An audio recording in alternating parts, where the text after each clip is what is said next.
ఇది తప్పిస్తే మరొక కార్యక్రమం లేదు.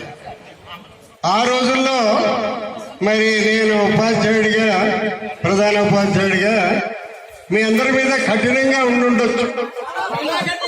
దాన్ని మాత్రం మీరేం అనుకోకండి. అప్పుడు పరిస్థితులు బట్టి కఠినంగా ఉండవలసిన పరిస్థితి ఉంది.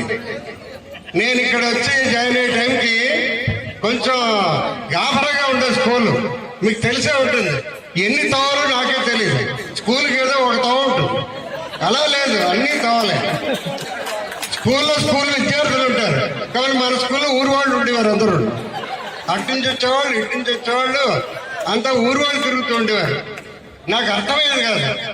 నేను అప్పటికే చాలా రోజులు పనిచేస్తున్నాను. నేను ఇక్కడికి వచ్చేసరికి 6 స్కూళ్ళు హెడ్ మాస్టర్గా పనిచేశాను, 3 స్కూల్లో లెక్కల మాస్టర్గా చేశాను. కానీ ఇదేంట్రా ఊరు వాళ్ళంతా మన స్కూల్లో చెప్తున్నారు, ఇదేమిటి దారి, నాకు అర్థం కాని పరిస్థితుల్లో మరి కొంచెం కఠినంగా ఉండవలసి వచ్చింది, కఠిన నిర్ణయాలు తీసుకోవాల్సి వచ్చింది. అయితే ఒక విషయం మాత్రం నేను చెప్పక తప్పదు, మీరందరూ నాకు కోఆపరేట్ చేశారు. ఎప్పుడూ నన్ను ఏం అనలేదు. కొన్ని విషయాలు చెప్తే ఇప్పుడు మీకు కూడా వస్తుంది. మీ అందరికీ ఓ 10 నిమిషాలు ఇంటర్వల్ ఉండేది, ఆ ఇంటర్వల్ కూడా తీసాం. మీకు గుర్తే ఉంటుంది. అది నిజంగా చాలా క్రూరమైన చర్య. మా మాస్టర్లు కూడా ఏమనలే, ఎందుకంటే వాళ్ళందరినీ కూడా నేను ఒప్పించాను.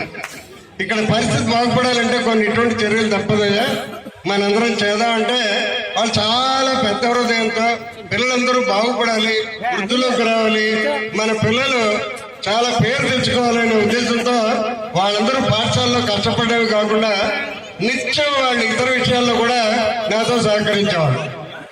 అన్ని పాఠాలు ఒక రోజు కూడా లేట్ లేకుండా జరిగాయి. ఎక్కడ ప్రపంచంలో లేదండి ఇంటర్వల్ తీయడం అన్నది, మనమే తీసి 5 ఏళ్ళు గడిపాం.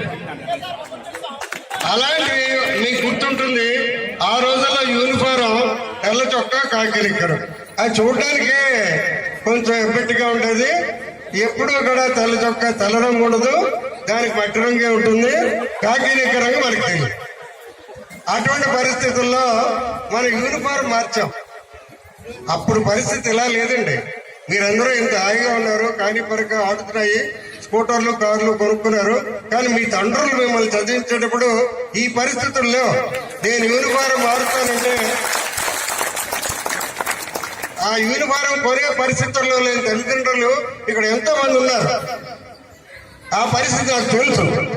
అయినా సరే ఆ చర్య నేను తీసుకున్నప్పుడు నేను చాలా ఆలోచించి చేశాను. కానీ అది చేసిన తర్వాత మన స్కూల్కి కళొచ్చింది.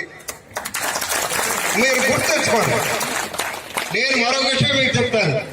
యూనిఫారం మనం మార్చి ఈ పక్క నుంచి తెలిపే వాళ్ళందరినీ అడ్డి ఓ పద్ధతి పెట్టేసరికి మరుసటి సంవత్సరం ప్రైవేట్ స్కూల్లో ఉన్నటువంటి విద్యార్థులు కూడా మన స్కూల్లో జాయిన్ అయ్యారు. మీ అందరికీ గుర్తుంటుంది. ప్రైవేట్ స్కూల్లో వాళ్ళు ఎంతో మంది వచ్చారు. ఎందుకంటే వాళ్ళు చూసేసరికి మంచి యూనిఫారం, స్కూల్ 24 గంటలు కూడా నిశ్శబ్దంగా ఉండడం, విద్యార్థులందరూ శ్రద్ధగా ఉండడం, మాస్టర్లు బెల్ కొట్టేసరికి వెళ్ళడం, ఈ కార్యక్రమం అంతా అందరికీ నచ్చి ఎంతో మంది విద్యార్థులు జాయిన్. మన స్కూల్ ఆ రోజుల్లో 3000 మంది పిల్లలతో ఉంది. ఆ పిల్లలు అంటే చాలా ఎక్కువ. ఇప్పుడు ఉండొచ్చు అలాంటి స్కూల్స్, కానీ మరి క్లాసుకు 100, 120 అది ఎక్కడైనా ఉందండి. క్లాసుకి 20, 30 ఉంటారు. కానీ ఆ రోజుల్లో మన క్లాసుకు 100, 120 అయినటువంటి క్లాసులు, చిన్న షెడ్లు, ఆ షెడ్లో కింద కూర్చోడానికి కూడా సరైనటువంటి అవకాశం లేదు. ఏ రకమైనటువంటి నేల మీద, పచ్చి నేల మీద కింద కూర్చుని చదువుకునేటువంటి పరిస్థితి. అటువంటి కఠినమైన పరిస్థితుల్లో మిమ్మల్ని బాధ పెట్టినప్పటికీ కూడా మీరు చాలా ఆనందంగా మమ్మల్ని ఎంతో ఆదరించి సన్మానిస్తున్నారు. ఆశ్చర్యం ఏంటంటే ఇవాళ బాధ పెట్టారు, మమ్మల్ని వదిలేకుండా ఇవాళ సన్మానిస్తున్నారు. ఇవాళ ఇక్కడికి వచ్చినటువంటి నాతో పనిచేస్తున్న ఉపాధ్యాయులు అందరూ కూడా మరి చాలా పేరు పొందినవాడు. 2 లెక్చరర్స్ చేశారు, ఒక ఆయన ప్రిన్సిపాల్ అవబోతున్నాడు, 2 సూపర్ హెడ్ మాస్టర్లు వచ్చారు. నాకంటే పెద్ద పేరు తెచ్చుకొని చాలా బాగా పనిచేస్తున్నటువంటి హెడ్ మాస్టర్లు ఇక్కడ 2 ఉన్నారు. నాకు అది కూడా చాలా ఆనందంగా ఉంది. నేను ఎప్పుడైనా పేపర్లో చదువుతుంటే నాకు చాలా ఆనందం వేస్తుంది. నా దగ్గర నాతో పాటు పనిచేసి నా దగ్గర వాళ్ళు ఏం తెలుసుకున్నారో నాకు తెలియదు, కానీ ఇవాళ మాత్రం మంచి పేరుతో ఉన్నారు, పేరు ప్రఖ్యాతులతో ఉన్నారు.